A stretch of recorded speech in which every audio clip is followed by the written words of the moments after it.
I felt the weight of his gaze before I even turned around. Victor had been watching me across the conference table all evening, his eyes lingering just a moment too long whenever Jack wasn't looking. The business meeting was winding down, contracts signed, deals sealed, but the real tension in the room had nothing to do with profit margins. When Jack excused himself to take an urgent call, stepping out onto the balcony of Victor's penthouse, I knew this was the moment everything would change. Victor moved closer, his presence filling the space between us like heat from a flame. "I've been thinking about you all night," he murmured, his voice low enough that only I could hear. "Quick favor, before we dive deeper, if you're enjoying this already, hit that like button and subscribe. Your support means everything, and trust me, you won't want to miss what happens next." The city lights of San Francisco glittered below us through floor-to-ceiling windows, but all I could focus on was the way Victor's fingers brushed against mine as he handed me another glass of wine. Jack was still on the balcony, his voice carrying faintly through the glass as he paced back and forth, completely absorbed in his call. Victor stepped closer, close enough that I could smell his cologne. Something expensive and intoxicating that made my pulse quicken. "Your husband is lucky," he said, his eyes never leaving mine. There was something dangerous in his tone, something that suggested he was about to make his own luck. I should have stepped back, should have created distance, but instead I found myself leaning into him slightly, drawn by something I couldn't quite name. "Is he?" I asked, surprised by the breathiness in my own voice. Victor's smile was slow, knowing, the kind of expression that suggested he'd been planning this moment all evening. "Smart man, bringing you to a business dinner, though I have to wonder if he knows what kind of distraction you are." His fingers traced along the stem of my wine glass where my hand rested, the contact sending electricity up my arm. "I've barely been able to concentrate all night." The admission hung between us like a challenge. Through the window I could see Jack gesturing animatedly, his back to us, lost in whatever crisis demanded his immediate attention. Victor followed my gaze and chuckled softly. "He's going to be a while," he said. "Something about the Tokyo deal falling through. Could be hours, before he's free." The implication was clear, and my breath caught. "Hours," I repeated, the word feeling heavy on my tongue. Victor set down his wine glass and moved behind me, his hands coming to rest lightly on my shoulders. "Hours," he confirmed, his breath warm against my ear. "Plenty of time to get to know each other better." I should have pulled away, should have made an excuse, gathered my purse, and waited for Jack on the balcony. Instead, I let my eyes drift closed as Victor's thumbs began tracing small circles against the base of my neck, working out tension I didn't even realize I'd been carrying. "You're stressed," he observed, his touch growing more confident as I relaxed under his ministrations. "When's the last time someone took care of you? Really took care of you?" The question hit deeper than it should have. Jack was a good husband, but his work consumed him. Late nights, early mornings, business trips that stretched for weeks.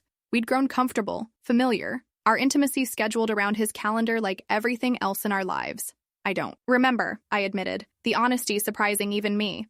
Victor's hands stilled for a moment, then resumed their gentle massage with renewed purpose. "That's a shame," he murmured. "A woman like you should be cherished, worshipped. You should never have to wonder when someone last made you feel alive." His words sent heat spiraling through me, and I found myself arching slightly into his touch. My reflection in the window showed a woman I barely recognized, flushed, lips parted, eyes dark with want. Victor's hand slipped lower, tracing the line of my collarbones through the silk of my blouse. "Tell me to stop," he whispered against my ear, "and I will. Tell me this isn't what you want, and I'll step away right now." His fingers paused at the top button of my blouse, waiting. "But if you want this, if you need this, then let me give you what he can't." I opened my eyes, meeting his gaze in the window's reflection. Jack was still on the balcony, phone pressed to his ear, completely oblivious to the electricity crackling in the room behind him.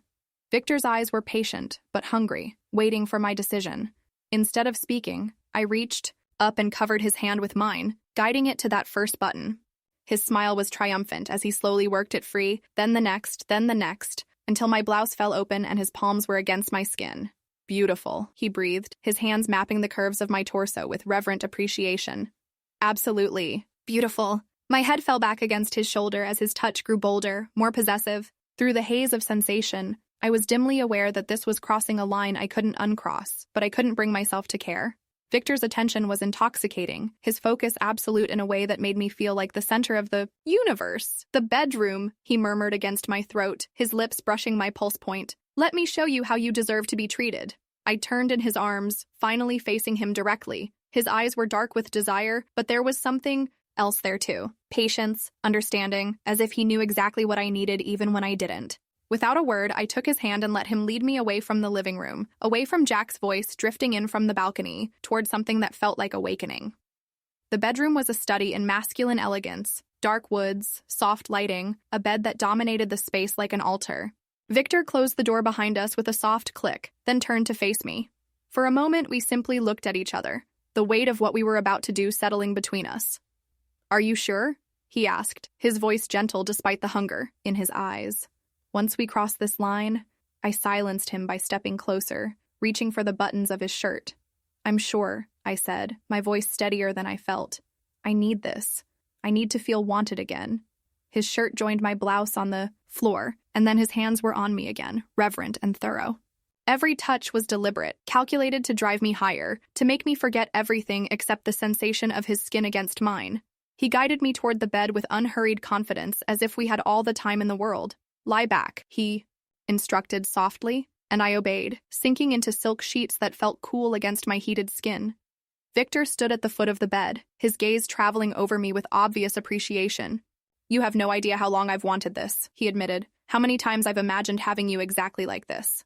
The confession sent a thrill through me, validation I hadn't realized I'd been craving. When he joined me on the bed, his movements were controlled, purposeful.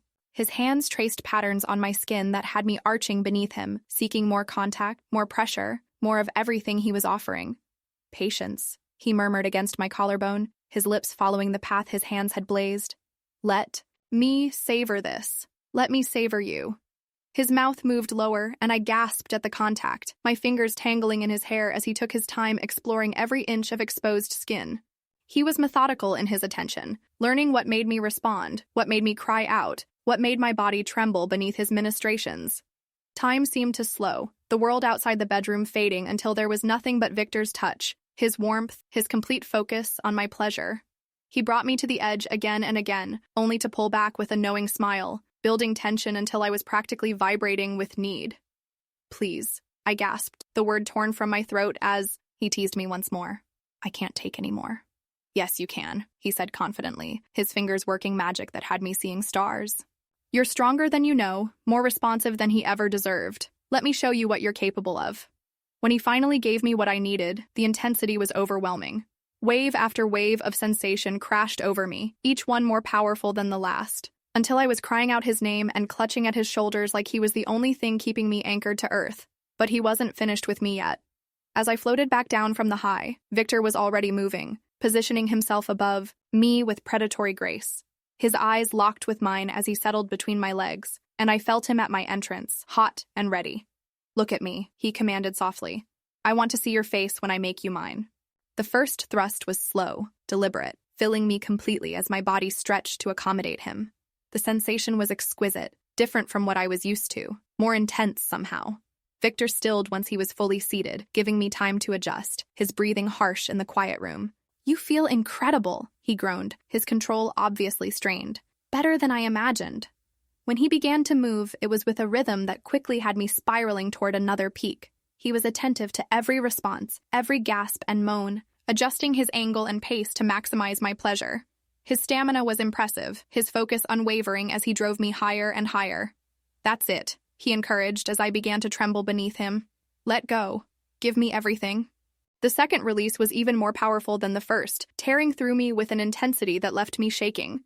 Victor followed moments later, his body tensing as he found his own completion, my name a growl on his lips. We lay tangled together afterward, breathing hard, skin damp with exertion. The city lights painted patterns on the ceiling above us, and in the distance I could still hear the faint murmur of Jack's voice from the balcony. The sound brought reality crashing back, and I felt a pang of guilt mixed with the lingering satisfaction. "No regrets," Victor said quietly, as if reading my thoughts. His arm tightened around me, pulling me closer against his side. "What we have here, what we just shared, it's separate from everything else. It doesn't diminish what you have with Jack, it's just ours." I wanted to believe him, wanted to compartmentalize this experience as easily as he seemed to.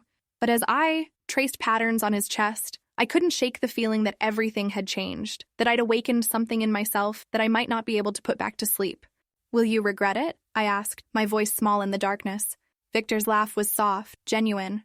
"Never. This was worth whatever consequences might come." He pressed a kiss to the top of my head.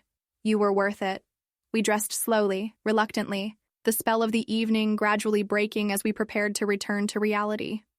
Victor's touch lingered as he helped me with my blouse, his fingers brushing against my skin as he worked each button. By the time we made ourselves presentable, Jack was wrapping up his call. Everything okay? Jack asked as he came back inside, pocketing his phone with obvious frustration. Sorry about that. Crisis in Tokyo. You know how it is. Of course, I said, my voice remarkably steady considering what had just transpired. Victor was keeping me entertained. Jack smiled gratefully at his business partner, completely oblivious to the double meaning in my words. Thanks, man. I owe you one. Don't mention it, Victor replied smoothly, but his eyes found mine over Jack's shoulder, holding my gaze for just a moment too long. It was my pleasure. The drive home was quiet, Jack still preoccupied with work while I stared out the window and tried to process what had happened. My skin still tingled where Victor had touched me, my body still humming with the memory of his attention. When Jack reached over to squeeze my hand, I felt another stab of guilt, but underneath it was something else. A new awareness of my own power, my own desires. Good evening? Jack asked absently, already reaching for his laptop as we pulled into our driveway. Memorable, I replied, and that was certainly true. As Jack headed straight for his office to deal with the Tokyo situation, I made my way to our bedroom, my reflection in the mirror showing a woman transformed. My lips were slightly swollen, my skin flushed, my eyes bright with secrets. Over the following days, I found myself thinking about Victor constantly. The way he'd looked at me, touched me, made me feel like the most desirable woman in the world. Jack, meanwhile, was more distracted than ever, the Tokyo crisis consuming his attention completely. Our conversations became perfunctory, our interactions brief and distant. It was 3 days before Victor called. I can't stop thinking about you, he said without preamble when I answered, his voice low and intimate through the phone. Tell me you feel the same. I closed my eyes, Jack's voice carrying from his office down the hall as he conducted yet another conference call. I do, I admitted, the truth slipping out before I could stop it. Have lunch with me tomorrow. The Ritz, we need to talk. I knew I should say no, should end this before it went any further. Instead, I heard myself agreeing, my pulse already quickening at the thought of seeing him again. The next day, I found myself in the hotel's restaurant, nervous energy thrumming through my veins as I waited for Victor to arrive. When he did, the air between us immediately crackled with the same tension that had consumed us in his penthouse. He looked devastatingly handsome in his tailored suit, his confidence evident in every movement. You came, he said, settling into the chair across from me with obvious satisfaction. I shouldn't have, I replied, but made no move to leave. But you did. Because you know what we have is special. His hand reached across the table, fingers intertwining with mine. I've been thinking about that night constantly. About you. About how perfectly you responded to my touch. Heat flooded my cheeks at his words, and I glanced around nervously to make sure no one was listening. Victor chuckled at my reaction. Relax, we're just two business associates having lunch. His thumb traced patterns on my wrist and I could feel my pulse jumping beneath his touch. Though I have to admit, I have other plans for dessert. The meal passed in a blur of heated glances and barely concealed desire. Victor regaled me with stories from his travels, his adventures in cities around the world, painting a picture of a life filled with excitement and passion, everything mine currently lacked. By the time we finished eating, my resistance had completely crumbled. Come upstairs with me, he said simply, his eyes dark with promise. Let me remind you how good we are together. This time, there was no hesitation. I followed him to the elevator, to the suite he'd reserved, into another afternoon of incredible sensation and connection. Victor's attention was even more focused, this time as if he'd spent the intervening days planning exactly how to drive me wild. He succeeded beyond my wildest imagination. This can't be a one-time thing, he murmured afterward as we lay tangled in the hotel sheets. I need you in my life, Sophia. I need this. Part of me wanted to protest, to remind him that I was married, that this was dangerous territory. But the larger part of me, the part that had been awakened by his touch, wanted the same thing. I was addicted to the way he made me feel, desired, alive, powerful. What are you suggesting? I asked, though I already suspected the answer. An arrangement, discreet, careful, but regular. Your husband travels for business constantly. Those are opportunities for us. I have a place in Napa, completely private. We could have weekends together. The proposition should have shocked me. Instead, it sent a thrill of excitement through my system. The idea of stolen weekends, of having Victor's complete attention and focus, of feeling this alive on a regular basis. It was tempting beyond belief. I need time to think, I said, though we both knew I'd already made my decision. Victor's smile was knowing, confident. Of course, but don't think too long. Life is short, and opportunities like this don't come often. That evening, Jack announced he'd be traveling to Singapore the following week, a trip that would keep him away for 10 days. As he outlined his itinerary, all I could think about was Victor's proposition, about the Napa house, about 10 days of freedom stretching ahead of me like a gift. You'll be all right on your own? Jack asked absently, already mentally preparing for his trip. I'll manage, I said, and meant it in ways he couldn't imagine. The next morning, I called Victor. Yes, I said simply when he answered. Yes to what? He asked, though his tone suggested he already knew. To your arrangement, to Napa, to whatever this is between us. His laugh was rich, satisfied. I was hoping you'd say that. Pack for a long weekend. I'll pick you up Friday after Jack leaves. The days until Jack's departure crawled by with agonizing slowness. I found myself distracted, jumpy, my body already anticipating Victor's touch even though it had been less than a week since our hotel encounter. Jack, thankfully, was too preoccupied with his travel preparations to notice my unusual behavior. When Friday finally arrived, I watched Jack's car disappear down our street with a mixture of guilt and excitement that left me breathless. By the time Victor's sleek BMW pulled into my driveway an hour later, I was practically vibrating with anticipation.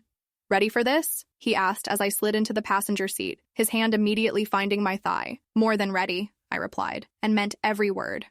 The drive to Napa was filled with charged conversation and heated glances. Victor's house turned out to be a stunning modern structure nestled in the hills, all glass and clean lines with views that stretched for miles.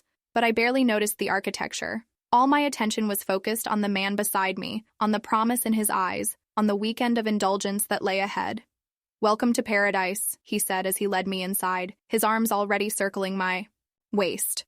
For the next 3 days, you're mine completely. No phones, no distractions, no outside world, just us. He was true to his word. That weekend was a revelation of sensation and connection, of being thoroughly desired and completely satisfied. Victor's attention was unwavering, his focus absolute. He worshipped my body with the kind of intensity I'd only read about in novels, bringing me to heights of pleasure I hadn't known were possible. But it wasn't just physical. Between the moments of passion, we talked for hours about dreams, fears, desires, all the things that marriages of convenience and habit often overlooked. Victor saw me in a way Jack never had, appreciated qualities in me that my husband took for granted. You're extraordinary, he told me as we lay on his deck Sunday evening, watching the sunset over the valley. Intelligent, passionate, alive. Jack doesn't deserve you. The words should have made me defensive, should have sparked loyalty to my husband. Instead, they felt like validation, like someone finally recognizing my worth. This is dangerous, I said, but without conviction. I was already planning our next encounter, already imagining the next stolen weekend. The best things usually are, Victor replied, his fingers tracing patterns on my bare skin. But this, us, it's worth the risk. You're worth the risk. Driving home Sunday night, I felt like I was returning from another world. My reflection in the car's mirror showed a woman transformed, glowing, satisfied, alive in a way I hadn't been in years. The contrast with my usual life felt stark, almost jarring. Jack returned from Singapore tan and tired, full of stories about his successful meetings and new contracts. He barely seemed to notice my own glow, my obvious contentment, too caught up in his own victories to recognize the change in his wife. Miss me? He asked perfunctorily as he unpacked his suitcase. Of course, I lied smoothly, though my thoughts were already turning to when Victor and I might meet again. The months that followed established a pattern. Jack's business trips became my escapes, each one an opportunity to spend time with Victor, either at his Napa retreat or in hotel suites in various cities. The secrecy added an element of excitement that was almost as intoxicating as Victor's touch. My marriage to Jack continued on its comfortable, distant trajectory. We were polite, cordial, going through the motions of a relationship that had long since lost its spark. Jack seemed content with the status quo, perhaps even relieved that I'd stopped seeking more from him emotionally or physically. But my arrangement with Victor was anything but comfortable. It was electric, passionate, all-consuming. He challenged me intellectually, satisfied me physically, and made me feel alive in ways I'd forgotten were possible. The guilt I'd expected to feel never materialized. Instead, I felt entitled to this happiness, deserving of this attention. You've changed, Victor observed one afternoon as we lay in his bed, spring sunlight streaming through the windows. You're more confident, more sure of yourself. It suits you. He was right. The shy, accommodating wife I'd been was evolving into someone bolder, more assertive. I found myself speaking up in social situations, pursuing interests I'd abandoned, demanding more from life in general. Victor's appreciation had awakened something in me that I had no intention of putting back to sleep. "You've changed me," I admitted, tracing the line of his jaw with my fingertip. "Shown me what I was missing." "This is just the beginning," he promised, catching my hand and pressing it to his lips. "There's so much more I want to show you, so many ways I want to explore this connection between us." The promise sent anticipation thrumming through my veins. Whatever came next, whatever risks we were taking, I was ready for all of it. Victor had awakened something in me that refused to be denied, and I was finally ready to embrace the woman I was becoming. As another business trip loomed for Jack, another weekend beckoned with Victor. The pattern would continue, this perfect balance between my safe, familiar life and the passionate secret that made it all worthwhile. I had the best of both worlds, and I intended to keep it that way.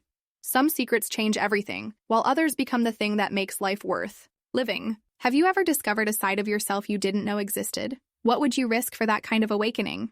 Share your thoughts in the comments. I read every single one and love hearing your perspectives. Don't forget to hit like if this story stirred something in you, subscribe for more intimate tales, and ring that notification bell so you never miss the next chapter. Thanks for joining me on this journey. Until next time.